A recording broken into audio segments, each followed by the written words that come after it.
अगर आप देखें तो स्टेम सेल्स हमने कैसे एक्सट्रैक्ट किया, आपकी अपनी बॉडी से ही तो एक्सट्रैक्ट किया। जब हम आपकी बॉडी से स्टेम सेल एक्सट्रैक्ट करेंगे तो इसके कोई नुकसानात भी नहीं होंगे, ना इसके खिलाफ आपकी बॉडी रिएक्ट करेगी। साइंस ने इतनी तरक्की कर ली है कि ऑपरेशन से पहले हमें स्टेम सेल्स की ट्रीटमेंट की तरफ जाना चाहिए और उसकी प्रॉपर पेशेंट की पहले डायग्नोसिस करनी चाहिए।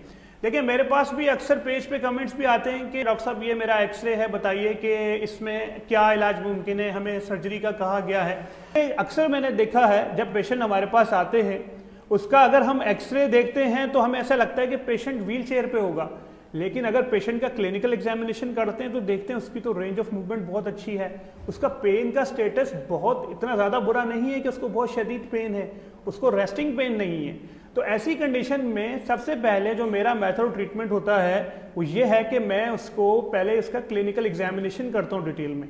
जब क्लिनिकल एग्जामिनेशन डिटेल में हो जाता है उसके बाद उसके लिए उसके एक्सरे, उसका इन्वेस्टिगेशन, उसका एग्जामिनेशन, ये सब चीज़ें हमें इस बात का फैसला करती हैं कि अब इसके लिए क्या इलाज पॉसिबल है, जिसके अंदर अभी लेटेस्ट हम क्या करते हैं, स्टेम सेल ट्रीटमेंट करते हैं। और अल्हम्दुलिल्लाह गुज़िश्ता 10 साल से मैं स्टेम सेल की ट्रीटमेंट कर रहा हूँ। More than thousands of patients को स्टेम सेल्स किए और अल्लाह का शुक्र है 80% से ज़्यादा ऐसे पेशेंट्स हैं जो इस ट्रीटमेंट से सेटिस्फाइड हैं। बस मेन चीज़ ये है कि आपको क्या करना है, प्रॉपर डायग्नोसिस करनी है और अर्ली ट्रीटमेंट